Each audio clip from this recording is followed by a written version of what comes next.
Hi, everybody. I'm Kelsay. I'm with Warner Brothers. And I'm with the Consumer Intelligence Division in Warner Brothers.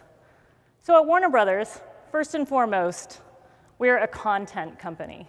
We produce content as diverse as Looney Tunes, Big Bang Theory, and the upcoming Suicide Squad.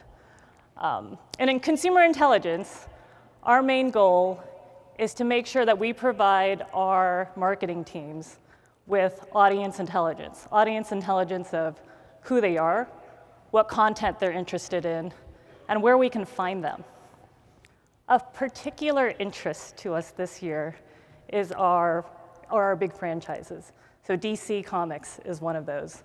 With DC Entertainment, we had our big launch of Batman vs. Superman this past March. Now, one of the things we're trying to figure out is which one of those fans can we retarget for Suicide Squad? What other people can we target for Suicide Squad this summer? We have our Harry Potter franchise, which is a little stale now. It's been a while since the last movie came out. And it's our job to figure out who we can bring back in when we launch Fantastic Beasts and Where to Find Them this November. One of the other challenges we have is our windows. So we have titles that start at the box office, they go into a home entertainment window, and then sometimes they have a video game release for those. And so we have to retarget our users across all of those channels. We at Warner Brothers, we roll up to our parent company, Time Warner. And at Time Warner, we're incredibly fortunate to have sister companies like Turner and HBO, who are as data-driven as we are. HBO, as I'm sure you know, over the last couple of years has turned the industry upside down with their direct-to-consumer OTT offering, HBO Now. So their main business model is attracting subscribers and reducing churn on their channel. They do that with some fantastic content. I'm personally a huge Game of Thrones fan, so if anybody wants to talk Game of Thrones theories over lunch or break, I'm happy to do so. But essentially, we have two different business models here, HBO and Warner Brothers. But we have very similar marketing needs. We need to know who our customer is. We need to be able to retarget them across titles. We want to be able to cross-promote across different titles. And to do all of that, we need to be able to leverage scale in our audiences. So entertainment is probably not the industry that you think of when you think of industries at the forefront of data science and technology. And we're not. But I can tell you that within the last year, there's been a huge shift with our media and marketing managers, and they've really embraced data-driven marketing. A lot of that might have to do with the fact that our CEO, Kevin Sujihara, came out and told investors that we were going to save $200 million through more efficient marketing through data. $200 million is no joke. It's no easy feat. So programmatic marketing has increased.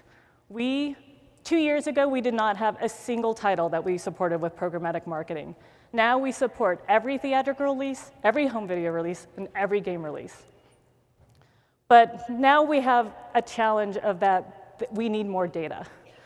We tried third-party data, and I'm sure just as all of you know, there's a place for it, but it's not as effective as first-party data. HBO and Warner Brothers, we're traditionally B2B companies. Our fans at Warner Brothers, they consume our content by buying a ticket at AMC at the box office, or by buying a Blu-ray on Amazon. So we don't have huge opportunities to bring in more first-party data. A lot of our engagement happens within the walled gardens. So we have users viewing trailers on YouTube. We've got people engaging on Facebook, and we don't get that data back. And HBO and Warner Brothers, we're independent companies. We have our own data stacks. We have our own data teams. But we have figured out that by sharing data, there's a lot of synergy to be had across our titles. So we've worked out some processes to be able to share data between HBO and Warner Brothers. At Time Warner, we instituted a data governance policy, a really easy one that essentially allows us to share audiences back and forth. It just requires like a light approval.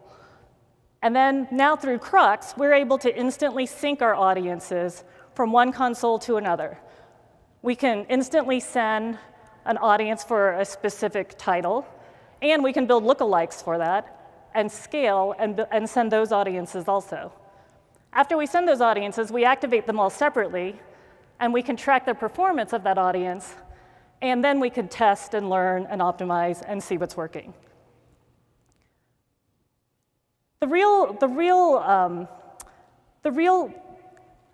main thing that we've gotten out of this process is not just even the operations of this, but by so easily being able to transfer segments back and forth through Krux, we've opened up a lot of discussions across Time Warner about just data sharing in general and our data roadmaps and our marketing needs. And that's been a real win for us.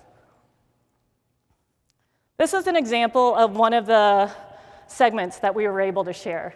So for Creed, which is a great movie, by the way, it came out last November, we had a pretty hard time building first-party audiences for this. The Rocky movies came out a long time ago. We don't have a lot of first-party data around Rocky. So we reached out to HBO, and they built a boxing segment for us. They shared that for us, and it almost doubled our scale for this particular title. A very similar example, How to Be Single, launched in February. We had a pretty small audience for this first-party data-wise at Warner Brothers, but HBO had a wealth of content that had a very similar genre and similar feel and a similar target market. For Girls, Amy Schumer, and for Sex and the City. And we used those for a How to Be Single programmatic campaign. So our Dwayne Johnson example, it was the first case study that we did. We at Warner Brothers had built a campaign for San Andreas, in that we had a Dwayne Johnson affinity segment. And HBO was about to launch Ballers. At this point, we had never shared a segment between our companies. We sent a Dwayne Johnson segment to HBO, and for the Ballers campaign, it became the top performing segment. That really opened some eyes in the marketing teams at Time Warner and across Warner Brothers, HBO, and Turner. Since then, we've shared data and shared audiences on 25 campaigns, and that's only since June. Now we're going to get the data back. We have Central Intelligence launching in 2 weeks. I hope you guys go out and see that. It looks really funny. And we're going to be using the Ballers segment to market for Central Intelligence. So this is the money slide. We have shared almost 290 million users between HBO and Warner Brothers. If we compare that to data that we might have bought for those users, that represents over $500,000 in data value. Not only that, but we were able to allocate even more money to programmatic than we would have. And in programmatic, we see 25% better CPMs than we do across the rest of our campaigns.